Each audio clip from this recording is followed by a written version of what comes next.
Supreme কোর্টের পর্যবেক্ষণ তাদের মনের জোর বাড়িয়েছে। মঙ্গলবার জানালেন আরজি করের নির্যাতিতার মা।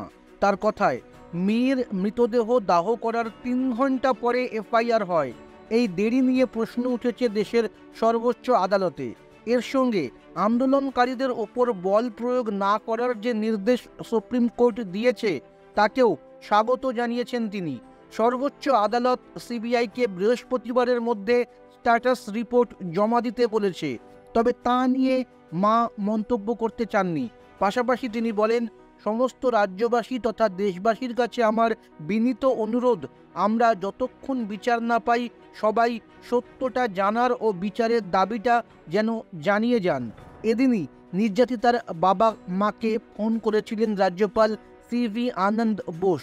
সে কথা জানিয়ে নির্যাতিতার বাবা বলেন, রাজ্যপাল বলেছেন আপনি হিম্মত রাখুন, আমাদের যতদূর যাওয়ার যাব, আপনি ন্যায় বিচার পাবেন।